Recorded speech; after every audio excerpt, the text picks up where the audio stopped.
Bonsoir. Bonsoir. Claude Sage Boussougou Matumba de la rédaction de Gabon Première. Alors, nous avons suivi l'actualité. Dites-nous, après cette décision de la Cour internationale de justice, que doit-on comprendre? Il y a beaucoup de choses à comprendre. La première chose à dire, c'est que nous étions devant une juridiction, la principale juridiction des Nations Unies. Elle a rendu une décision et nous en prenons note. C'est la première chose. La deuxième chose, c'est que cette décision est multiple dans son contenu. Elle est multiple dans son contenu. Pourquoi? Eh bien, parce que le différend lui-même était multiple. Alors, je sais que nous avons, l'opinion a toujours focalisé sur Mbagnié, mais le différend ne portait pas que sur Mbagnié. Le différend portait sur la détermination des frontières terrestres, maritimes et la souveraineté sur les îles Mbagnié, Konga et Cocotier. D'accord. La Cour a donc répondu à chacune de ces trois problématiques. S'agissant de la problématique des frontières terrestres, la Cour a dit qu'elle ne reconnaît comme valable que la Convention de Paris de 1900. Cette Convention de Paris de 1900 fixe des frontières tirées au cordeau en ligne droite. Or, n'importe qui peut vérifier aujourd'hui que les frontières du Gabon et de la Guinée équatoriale, et notamment la frontière entre Nongomo et Bébéine, ne suit pas une ligne droite. Elle est représentée, manifestée par le cours de la rivière Kié. Et le pont frontière se trouve sur la rivière Clé. Or, lorsque la Cour affirme que le seul texte valable en matière de frontières terrestres, c'est l'accord de Paris entre la France et l'Espagne, eh bien, ça signifie que toutes les parties du territoire qui sont à la droite de la ligne fixée par les Français et les Espagnols, toutes ces parties redeviennent de facto territoire gabonais, et c'est notamment le cas du pont frontière. Ce qui était considéré comme pont frontière aujourd'hui n'est plus pont frontière, deviendra, sauf négociation bien entendu, deviendra purement et simplement territoire gabonais, puisque situé à l'ouest de la ligne frontière fixée par la France et l'Espagne. Alors, monsieur Rosatanga, on a une carte qui s'affiche là. Que représentent les bordures en rouge? Les bordures en rouge, ce sont les parties de territoire qui ont été cédées à la Guinée équatoriale dans le cadre de la convention entre le Gabon et la Guinée équatoriale de 1974, convention que la Cour n'a pas voulu reconnaître. Le problème, c'est que c'est cette convention qui est à l'origine des frontières actuelles. Donc, la Cour, ne l'ayant pas reconnue, n'ayant reconnu que la convention entre la France et l'Espagne, le résultat en est que toutes les parties que vous voyez en rouge, qui avaient été cédées en 1974 à la Guinée équatoriale, redeviennent gabonaises en vertu de la convention franco-espagnole de 1900. Et dans cette affaire, y a-t-il un perdant ou un gagnant?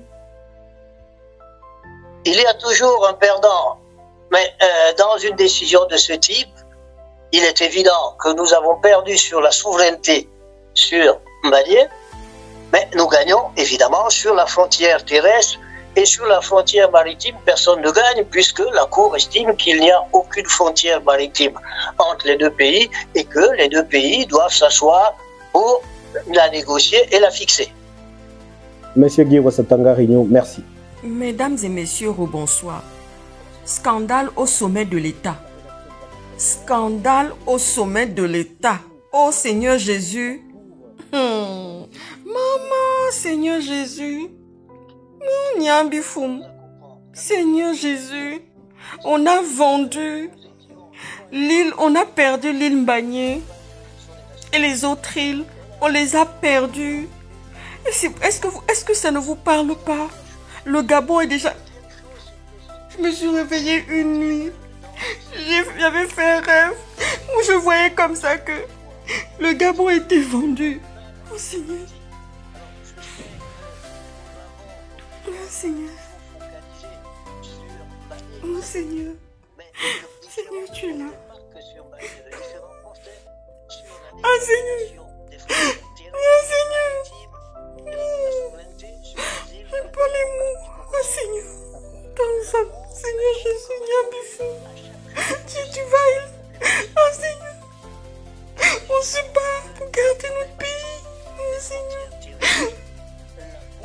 Le Seigneur me donnait cette parole dimanche. Les rois et les puissants passeront, mais la parole de l'Éternel demeurera. Et je dis, Seigneur, ça veut dire quoi tout ça? Et j'entendais une voix qui me disait, ces gens qui ont voté à 94%, ces Gabonais qui ont voté à 94% passeront, mais le Gabon restera. Oh Seigneur. Et on se bat pour ce joyau, pour nos enfants et nos petits-enfants. Oh Seigneur.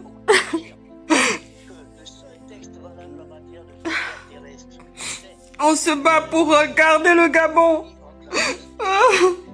Et puis on nous a encore dit que maintenant l'île Mbagné. Oh Seigneur. Dimanche, quand je sortais de l'église, un frère a sorti une parole prémonitoire, me dit, ah ma soeur, ça ne va pas au Gabon, ce sera que des scandales. Et voilà un scandale au sommet de l'État. Un scandale au sommet de l'État. Oh Seigneur Jésus, oh Seigneur, j'ai pas les mots. J'ai pas les mots. Ah Seigneur. Les Gabonais qui ont voté à 94%, ils sont où là? Est-ce qu'ils vont sortir pour parler? Quand ce frère en Christ est venu me dire ça va mal finir, il n'y aura que des scandales. On va finir en scandale. On a perdu l'île Mbagné et les autres îles, Seigneur. Et j'entends que le Wellington aussi. Un Seigneur qui a vendu. Oh. Il a vendu. Oh Seigneur. Quand le frère en Christ m'a dit ça, il dit, mon frère, pardon, je veux prier. Il a dit que ça va finir en scandale. Cette histoire du Gabon, oh Seigneur.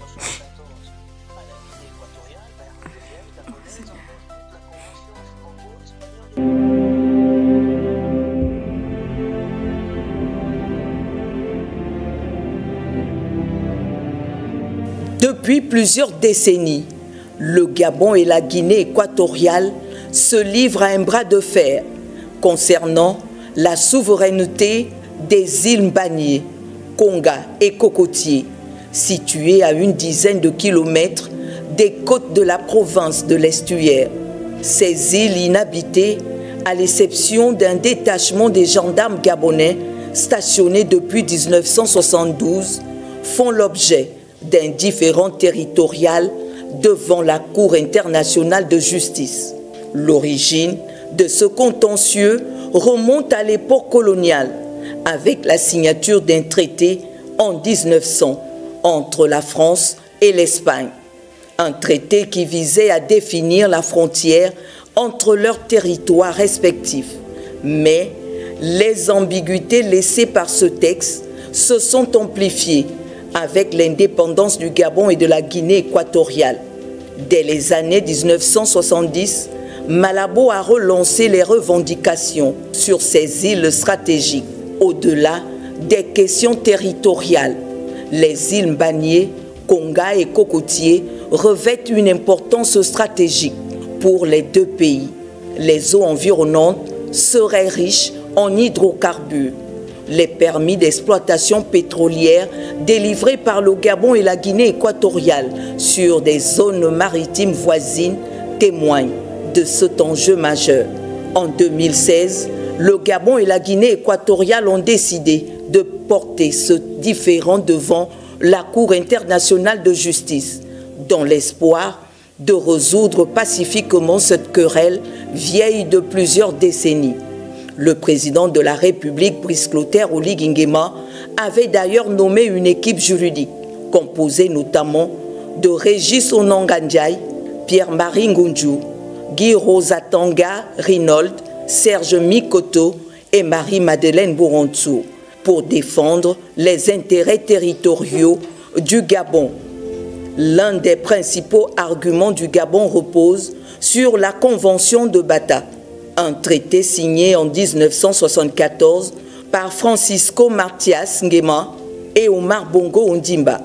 Selon ce traité, la Guinée équatoriale aurait reconnu la souveraineté du Gabon sur les îles, ce qui explique la présence des forces de défense gabonaises depuis près de 50 ans sur l'île Mbagné. Cependant, la validation de ce traité est contestée par la Guinée équatoriale, qualifiant ce document de simple photocopie sans valeur juridique. En réponse, Marie-Madeleine Boranzo, président honoraire de la Cour constitutionnelle du Gabon, a rappelé que ce document avait été déposé à l'ambassade de France à Libreville, peu après sa signature, et qu'une copie certifiée conforme était toujours disponible.